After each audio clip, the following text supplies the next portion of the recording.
welcome to the Art of Being Human. You know, last segment we were talking about autism, and I just want to make one or two comments on that and then go on to finishing the segment I'm doing on PTSD. A lot of children today get a lot of inoculations. The last count that I heard was that babies and young children get as many as 23 inoculations. And there are some people who feel that the inoculations give autism, and that's the reason why there's so many autistic children diagnosed today that were never diagnosed before. It used to be autism was considered to be so rare. Nobody had it. You didn't pay that much attention to it. It was an interesting disorder. But now I think the latest count is like less than 100, one in less than 100. I've heard 1 in 88 children are born with it. I've also heard different figures, 1 in 150 children. Now, I've talked with friends of mine who are psychologists, and they have looked at the hard data in terms of who gets autism when they're young.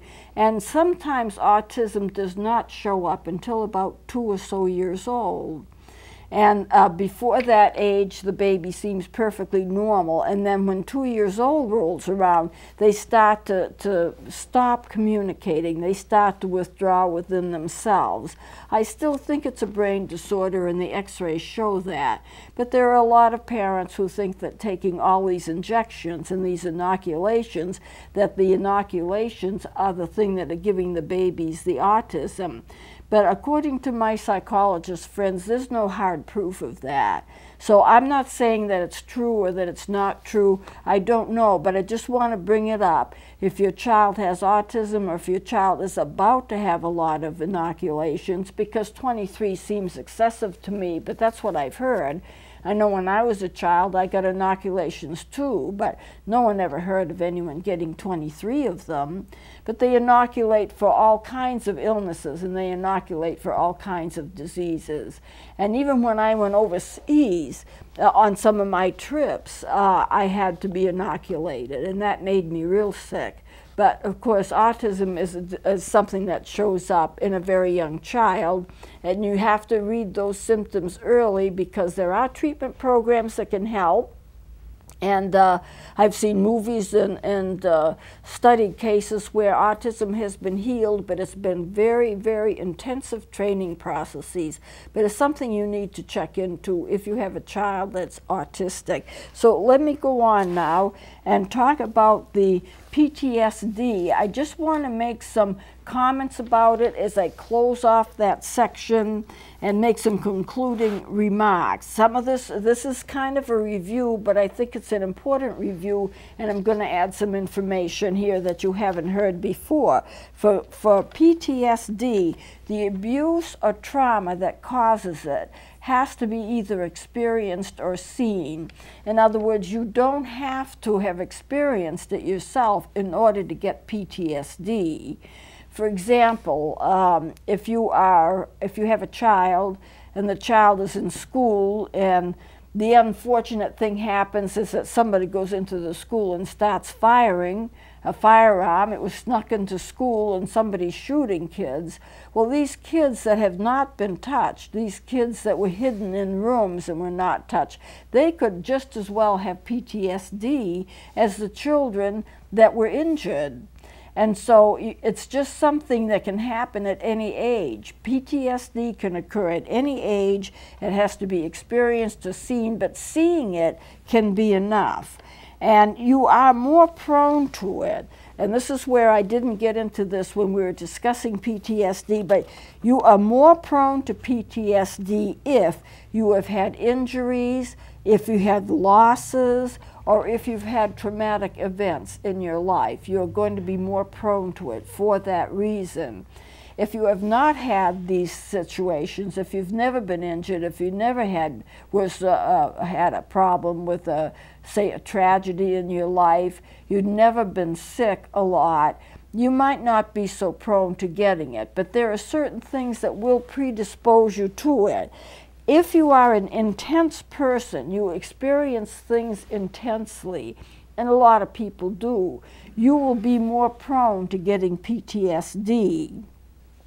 If your relatives have PTSD, or family members have PTSD, you're going to be more prone to get it than other people. There is such a thing as learning an illness from another person that has it. You know, if you have a person in your family, let's say, that's depressed, you can actually learn to be depressed because they are. Or if you have a person in your family that's schizophrenic, that doesn't normally think right, sometimes they have difficulties, you can actually learn as a child to be that way because you're learning it. So it's always interesting when when a person comes in for counseling, when they are experiencing symptoms. Is it something that's due to a biological disorder, like a brain disorder, brain chemistry is not in balance? Is it something that their family is predisposed to and they've seen it, so therefore they're behaving in the same kind of way because they've learned it? A child can only live what they learn. If a child sees a disorder, they learn to be that way because you can only live the way that you've learned. You can learn how to have a disorder without even trying.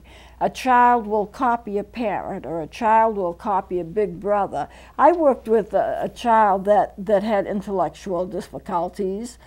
She was extremely retarded. But her brother was even more retarded than she was. And she wanted to be more retarded than she was so she could be like her brother because she admired him. She admired him, they had a good relationship, so if he was worse off than she was in terms of intellectual impairment, she wanted to be just like him. And you know, the thing is, she came and I taught her how to read. Now, she didn't, I'm not sure how long it lasted after I stopped seeing her, but she couldn't, she was like 7 or 8 years old, she couldn't read. So for some reason, somebody had the idea to take her to me for me to teach her. And I explained to them, you know, I'm not a special ed teacher. They said, well, would you try? And I said, I'll try, but I won't guarantee anything. So I tried, and evidently it worked because she was reading at a first grade level by the time I finished, and I saw her for weeks. And the way I did it, I brought out things that she would like. I let her handle those things. They were like toys. I would show her a letter. She'd learn the letter. And then I'd show her things like A, apple. I'd bring in apples. A D, dog. I'd let her play with my dog. I had things that she could handle and things that she could see as she was learning to learn the letters, and she had fun with it. Then I used to give her a cup of hot chocolate. We'd sit down, we'd talk. I made it a very pleasant experience, and by the end of a few weeks, she was starting to learn to read on a first grade level. But although her parents were happy, and I was very happy, she wanted to be like her big brother, who never would be able to read.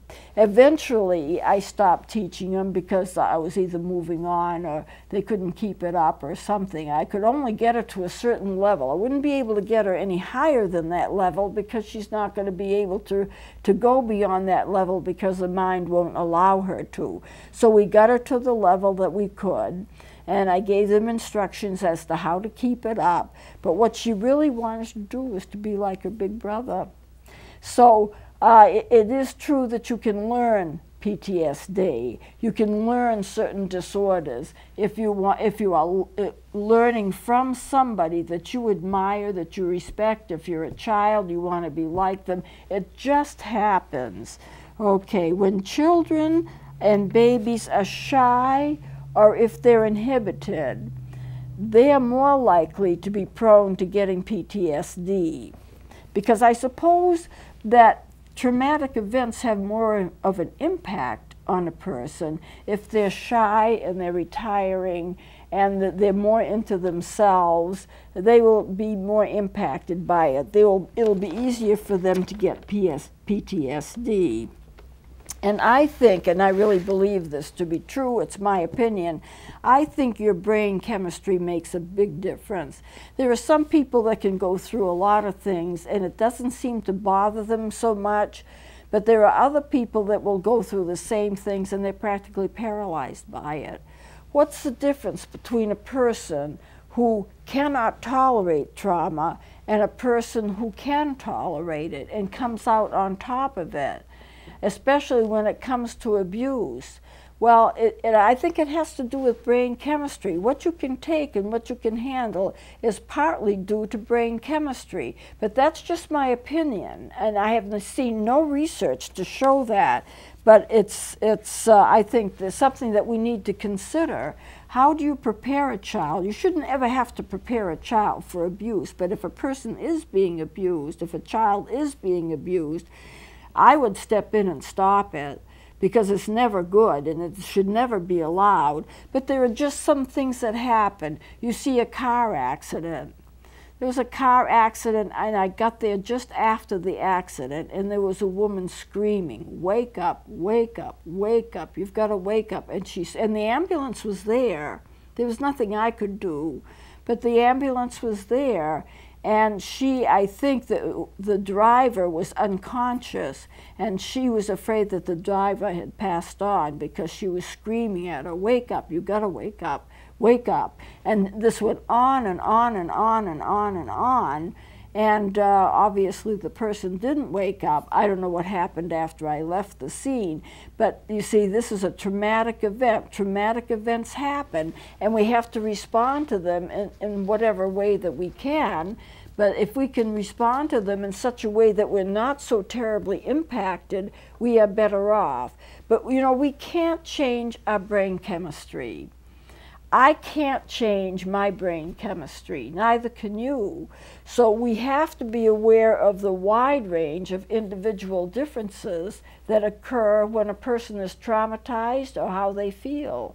So some people are more sensitive than other people. They can't help it, and there's no way that we can change it. So we just have to be aware of the fact that the way something impacts a person, I think, is going to partly depend upon their brain chemistry. There was an interesting experiment that was done. The experiment was to determine which people were high anxiety and what people were not high anxiety. And what they did was they read 32 statements.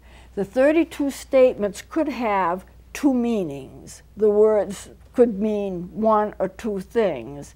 And the people were asked to read the statement and tell what they thought it meant. And it was obvious it would be one thing or another. It wasn't like there was a lot of interpretation involved. 32 statements, and they did that. So I'm going to give you an example. Here's a sentence that one of the statements in the research, and it was this: "The doctor examined little Emma's growth." That was a statement. What does it mean? The doctor examined little Emma's growth. People who were high anxiety thought that the growth was a cyst, a tumor, maybe something life-threatening, and that's what they thought the growth was, if they were high anxiety. If they were low anxiety, they simply thought, well, he examined Emma's growth. Little Emma, she's young, maybe she grew 3 inches. You know, just examining how much she had actually grown. This is her growth, you know. So the doctor is examining little Emma's growth. Is it little Emma is growing because she's just getting to a stage where she's growing a lot, she's in a growth spurt, or is the growth a tumor that may have some medical consequences? Those are the only 2 reasonable interpretations of that statement. There were 32 of those statements.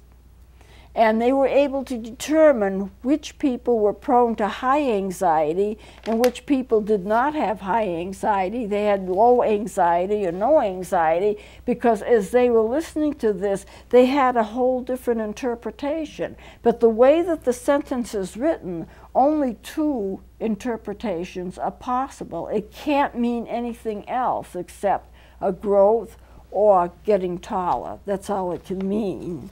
So anxiety-prone people will see it as a tumor. Low anxiety people will not see it as a tumor. They'll see it as physical growth. Now, a lot of people with PTSD have dissociative reactions.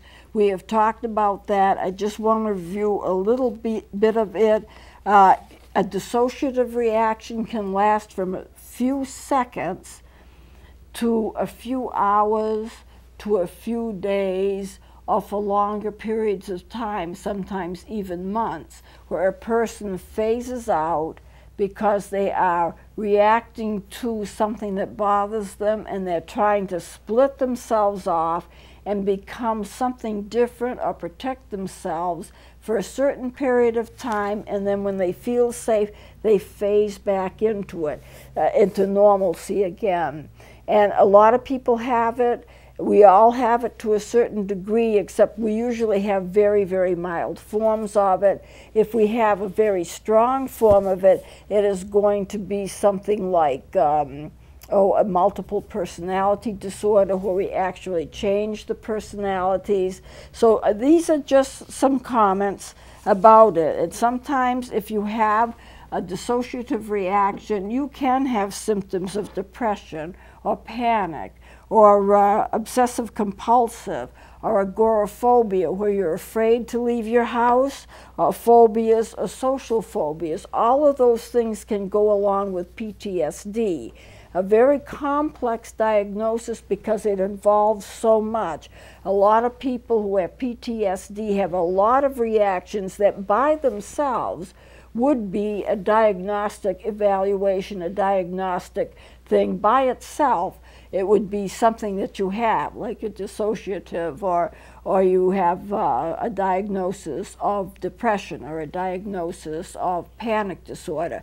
They can be diagnoses in their own right, conditions in their own right. And PTSD, where the trauma is so great, they all get lumped together. So you can have several of those reactions, being panicked, being depressed, and all of this, and it all can lump into the PTSD reactions. So this is the other thing. I just want to mention one more thing so we can start something else next time. Emotions are not just feelings, they're states of being. When you go into a certain emotional reaction, you're in a mode, if I can call it that. You're in a mode. This is a reaction and you're into it. When you're into it, that means you're just suffering from that. You're not suffering from anything else. That's where you are. It's a state. It's a state of existence. And then when you let go of that and you face back in your normal self, you may even lose contact with the fact that that's where you've been. People who are angry, they'll get angry. They get out of their anger and back to normal. Some people, if they get angry, stay angry for a long time. Other people don't. They just deal with it and then they get out of it. So as you can see, an emotion is a state of being. It's not just a feeling, and that's important because emotions can change you. They actually can change you. They can change relationships, they can immobilize you, and you need to be able to know how to handle the emotions that you have and recognize what they are and deal with it. So starting next segment, I'm going to get into that. I'm going into how to handle emotions, but I'm going to have some preparatory, maybe 2 or 3 preparatory segments first in terms of how you can help yourself to get out of certain emotions and feel better. I'll be going into that, and then I'll be going into the emotions themselves. So I hope you continue with me. I know a lot of you are getting some help from this, and I just want to continue to be as detailed as I need to be to help you out. So thank you for watching, and please join me next time.